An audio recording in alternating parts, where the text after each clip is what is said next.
Olá, estamos aqui para mais uma entrevista. Dessa vez é com o fotojornalista paraense Renato Chalu. Obrigada, Renato.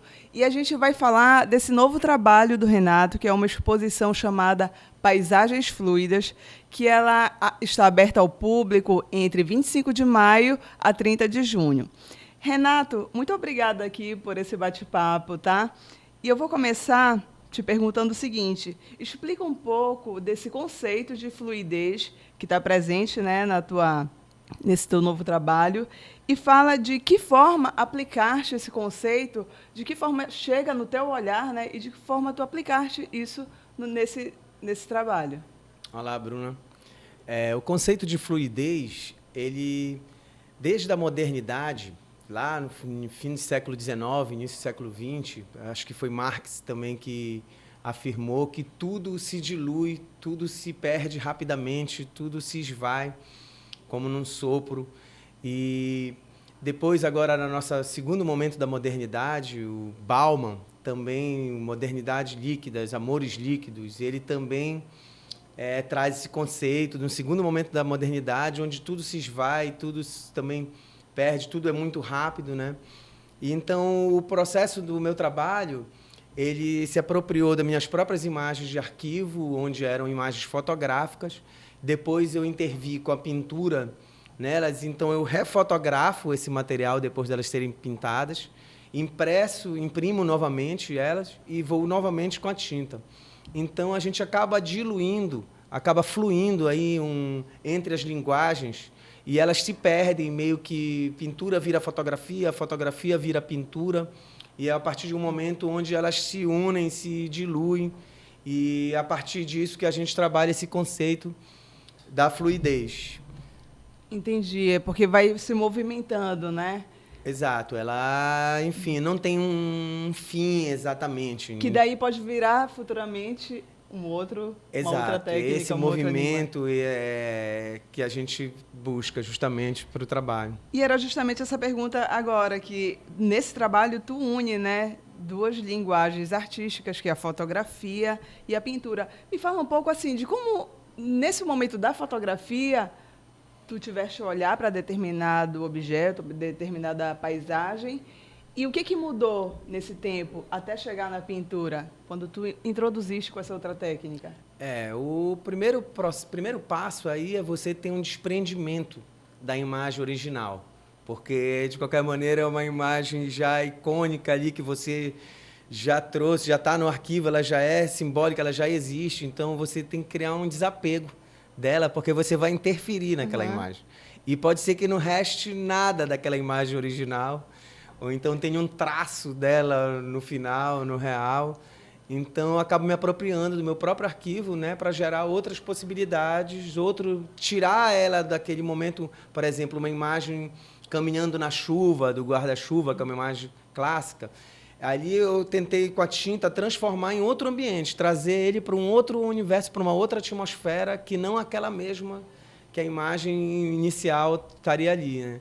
Então, é aí que a gente traz esse conceito aí da fluidez, E quando tu fala em desprendimento, nesse caso, sobraram as originais dessa coleção? Pois é, tem originais que não existem, que foram pintadas em cima, e aí eu não tenho mais a original, só a pintada. Então, costumo até dizer que essa agora é a original, porque ela... Então, esse trabalho vai sempre se movimentando, né? Ele não termina. E essa exposição, ela conta com quantas obras? Olha, são 22 obras. Né? Que tu foste fazendo... Como foi esse processo de seleção dessas obras? Pois é, a gente tem a curadoria do Jorge Eiró, porque esse trabalho começou no curso de Artes Visuais da UNAMA e na disciplina de ateliê de pintura, e onde o professor era o Jorge Eiró. Então, lá que eu comecei a experimentar, a pintar em cima das fotos. E, na verdade, a primeira foto, eu peguei uma foto, olhei e falei, pô, acho que eu vou pintar isso aqui ao lado, vou pintar essa imagem. Então, ela também está lá na exposição, que é uma pintura... Uma cópia. Não é bem uma cópia, é uma representação daquela outra primeira imagem, né? Então, E tu já tinha essa técnica de pintura ou foi lá? Não, foi justamente no ateliê de pintura, o meu primeiro momento com pintura, entendeu? Foi até engraçado porque eu tinha uma prova dessa disciplina e eu, em cima da hora, lembrei que eu não tinha comprado a tela para pintar a prova. Então eu levei uma imagem impressa, que era uma foto. E aí eu pintei em cima e aí começou. Eu falei, olha, tem alguma coisa aí. E o Jorge Eiró, ele sempre falava, não, as tuas imagens já têm alguma coisa com a pintura, ela já traz uma pictorialidade, o pictórico como centro, então a gente sempre conversava sobre isso. Então ele me incentivou também a continuar pesquisando, né, esse trabalho.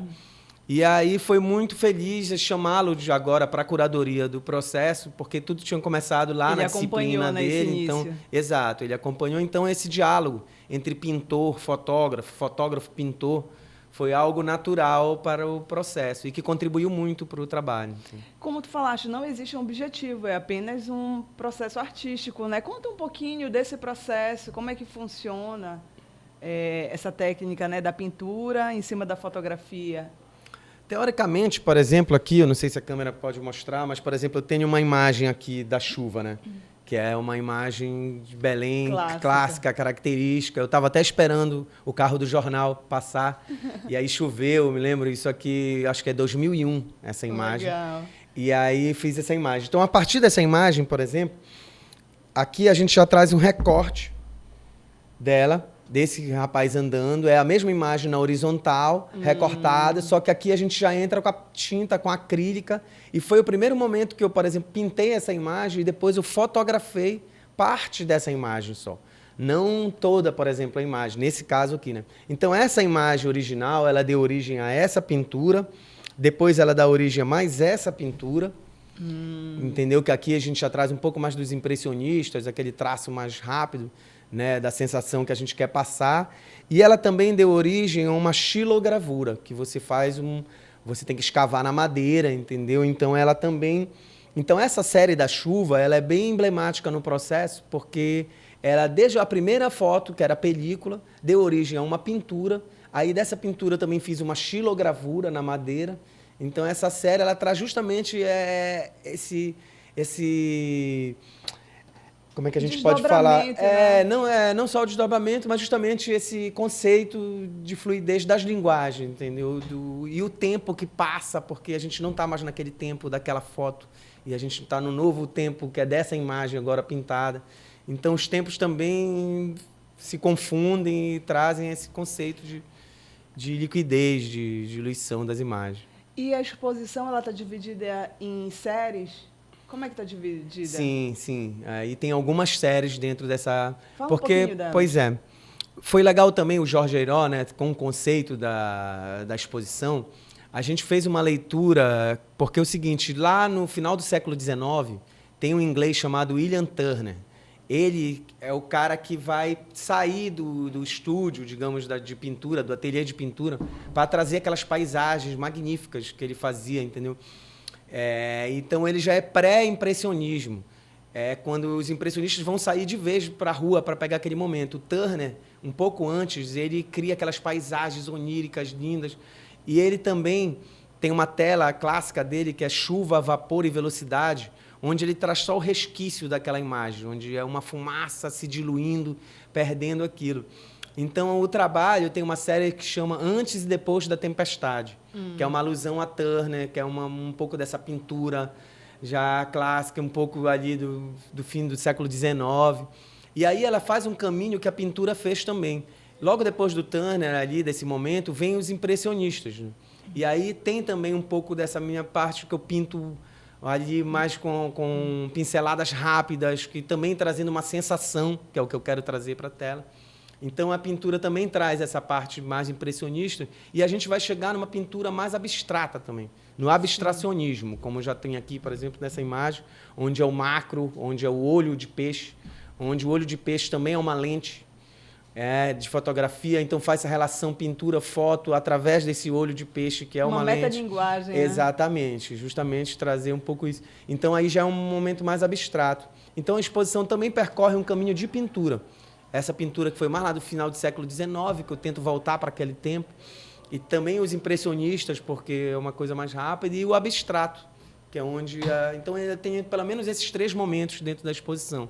Então, tem algumas séries, como eu te falei, essa Antes e Depois da Tempestade é uma série, é um tríptico. Eu também tenho a série da chuva, que é essa que eu mostrei agora. Sim. A gente tem uma série chamada Os Azuis de Ajuruteua. São 4 fotografias onde a gente traz vários azuis, assim, das paisagens de uma imensidão amazônica, né? E que também é muito emblemático para a exposição. Que legal. Aí me fala um pouquinho, foi esse processo todo durou 10 anos, né? Que foi quando tu começaste no curso de artes visuais até os momentos. Me fala como foi esse processo? Um pouquinho desse processo, assim, demorou ou tu deixou levar?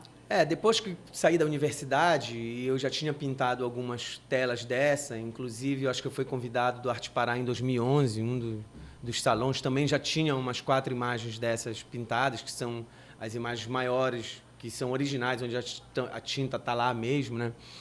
Depois disso, eu tive a oportunidade de morar 3 anos em Bragança, com um trabalho que a gente fez para a Secretaria de Cultura. Eu ficava indo e vindo toda semana para Bragança. Eu acredito que essa série surgiu dessa tua temporada.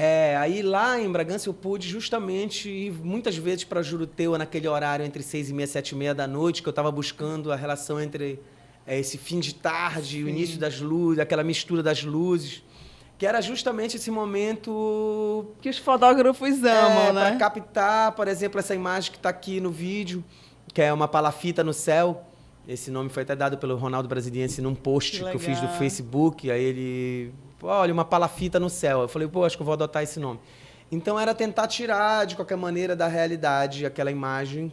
A gente está na areia, está no mar, então é aquele momento mágico de captar algumas imagens. Então a Juruteua me ajudou muito a consolidar esse processo da exposição, porque eu pude realmente trazer essa pintura, porque eu tento fotografar nesse trabalho, era tentar fotografar como um pintor e tentar pintar como um fotógrafo, e essa relação entre os dois. Então, a partir de quando eu voltei de Juruteua, eu vi que eu já tinha esse trabalho, estava meio que completo, eu precisava só agora fazer a curadoria.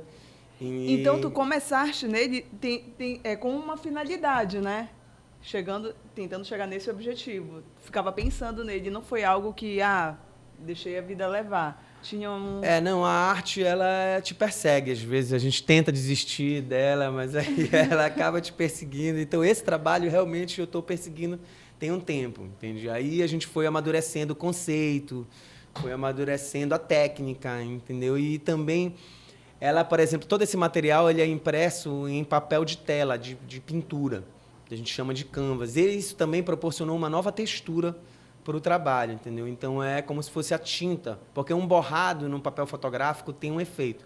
Sim. Esse mesmo efeito numa tela, ele cria uma outra sensação, que é muito legal. Eu até convido mesmo vocês, porque uma coisa é a gente ver essa imagem digital e outra é ver ela impressa numa tela maior, com as texturas, com o grão que a gente foi buscar. Então, tem todos esses detalhes. Muitos detalhes, né? Outra coisa,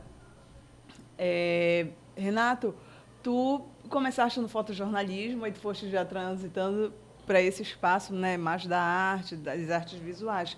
E tu foste vencedor de importantes prêmios, como fotojornalista do Prêmio Ti Lopes e também na fotografia do Arte Pará.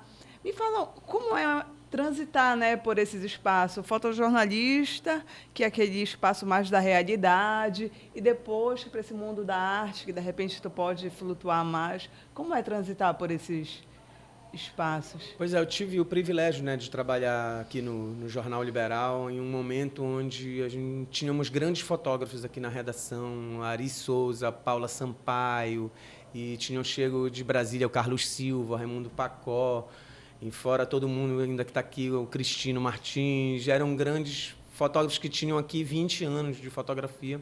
Eu estava chegando, então acho que foi uma grande escola, mas eu sempre tive a arte do meu lado, e eu, quando fotografava aqui, mesmo fotojornalismo, eu tentava trazer um pouco da arte que me acompanhava para as fotos. Eu brinco, o Valmir Botelho, que era aqui, de vez em quando falava, olha, pendura isso na parede da tua casa, que aqui é um jornal, não é? Então, eu sempre tive essa briga interna comigo de tentar trazer, mesmo para o fotojornalismo, alguma coisa da arte. Mas coincidiu também do período de eu trabalhar aqui no jornal, foi o período também que eu estava... a retomada do cinema paraense, onde a gente trabalhou como assistente de fotografia e no cinema, que é outra grande paixão minha, e foi também um trabalho que eu venho desenvolvendo há 10 anos, como assistente de câmera, até chegar em direção de fotografia. Então, eu sempre estava ali, mesmo como fotojornalista, eu estava no cinema e eu estava ali fazendo meu trabalho autoral paralelo. Então, eu sempre estava ali com a cabeça dos dois lados. Tu fica flertando, né, entre a realidade e esse mundo mais fantástico, digamos assim. A própria realidade a gente pode criar ela, né? Que a gente determina, representa, na verdade, novas representações, né, da realidade. Mas o fotojornalismo foi super importante para mim, para ter justamente essa Amazônia, né? Porque me deu a possibilidade de, enfim, de conhecer muitos processos, muitos lugares, muitas vivências, né, da Amazônia. Então, foi como repórter fotográfico. E como eu me apropriei depois desse material, entendeu? Que eu fiz justamente do cotidiano da Amazônia, dessa imensidão da Amazônia. O Edson Coelho, que é um jornalista de cultura também, foi bem feliz quando ele fala que é uma amálgama entre pintura, fotografia e Amazônia. Então, a Amazônia está ali sempre muito presente no meu trabalho. E é justamente esse trabalho que eu fiz como fotojornalista e como eu atuo também como documentarista. A gente está sempre com essa realidade da Amazônia, com esse imaginário amazônico, né, na nossa cabeça. E aí, a partir daí, eu tento buscar outros caminhos também para trabalhar a arte. Bom, e para finalizar, Renato, convida, como é que as pessoas podem, né, fazer essa visitação da tua exposição? Convida as pessoas. Olha, a partir de amanhã, quarta-feira, dia 25, a gente tem um vídeo de lançamento que vai estar no ar no YouTube, no canal da Jambu Filmes, a partir das 19 horas. É tipo o lançamento oficial, digamos, da exposição. E a exposição, a partir de amanhã também, ela está aberta das 9 às 5, toda de segunda a sexta, até dia 30 de junho. Então, a gente tem de 25 agora de maio até 30 de junho, na Galeria Banco da Amazônia, na Presidente Vargas, podendo visitação aberta, presencial, né? Todas as idades, não tem limite de idade. E quem quiser, por exemplo, fazer uma visita, digamos, guiada com a tua presença, tem que entrar em contato? É só entrar em contato que a gente vai ter o maior prazer para receber. Inclusive, teremos umas visitas guiadas de alunos da universidade. Enfim, para a gente é sempre um prazer essa interação com o público, né? E principalmente com o meio de quem está interessado, jornalistas e fotógrafos, pintores, enfim. Estudantes, né? Estudantes, enfim. Acho que inclusive, o edital é importante para fomentar a arte, né? Sim. E é muito importante justamente esse diálogo entre o público e o artista, entre a universidade. Eu acho que cresce muito o trabalho, o diálogo, enfim. E o movimento, né? E o que é que tu pretendes depois dessa exposição? O que é que tu pretendes com esse resultado? Olha, eu pretendo, pelo menos, continuar pintando mais um pouquinho. Me arriscando, na verdade, a pintar. Mas o Paisagens Fluidas, ele tem mais 2 etapas. Então, eu quero, na verdade, chegar no livro, que é o objetivo principal desse trabalho. A gente está na primeira etapa do Paisagens Fluidas, que é quando ele pega essa natureza amazônica. Mas tem uma segunda etapa mais urbana, que é onde, através dos reflexos, dos vidros, da chuva, sempre levado pela chuva aí, que vai levando a gente. E aí eu quero chegar num terceiro momento também, que é o abstrato, onde eu já pinto mesmo e só fotografo em cima da tinta. Então, com esses 3 momentos, eu pretendo fechar um livro. Entendeu? Aí, essas etapas, elas vão para a exposição, aí no final é o livro. Eu quero tentar fazer esse mesmo caminho, entende? Fazer uma exposição seguinte, uma terceira, e a partir daí fechar o livro. Ah, tá. Muito obrigada, tá, Renato, por esse bate-papo e que dê tudo certo na tua exposição. Obrigado, Bruna. Obrigado a todos. Tchau.